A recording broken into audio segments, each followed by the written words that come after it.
Pastaruoju metu mes dažnai pranešame apie Klaipėdoje naujai planuojamų parkų statybas. Tačiau ir komercinių objektų atsiradimas mūsų uostamiesčiui be galo svarbus.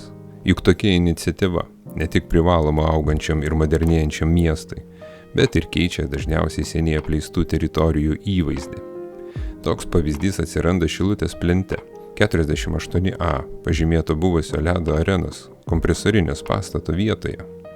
Čia beveik 26 arų teritorijoje, nugriovus minėtą pastatą, kuris ilgus metus badė akis važiuojantiems viena pagrindinių miesto arterijų, tai yra Šilutės plentu, jau aiškiai matomas naujo pastato siluetas.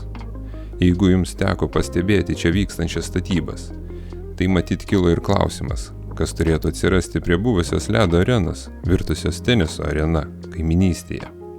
O mes, kol dar nematyti reklaminių iškabų, išduosime paslaptį, nes tikrai ne visi žino, jog čia bus sparčiai populiarėjančių Lietuvoje automobilių Kia, prekybos salonas ir autoservisas. Projektas korėjietiškų automobilių atstovybei čia atsirasti buvo patvirtintas dar 2021 metų pabaigoje, o dabar matome, jog neseniai prasidėjusios statybos vyksta sparčiai.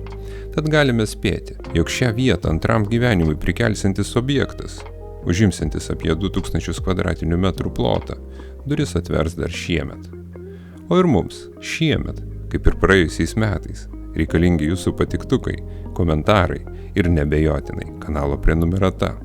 Gal taip ši video kelionės iniciatyva ilgainiui virs kažkuo didesniu ir svarbesniu, ne tik miestui, bet ir mūsų šaliai. Ką gali žinoti?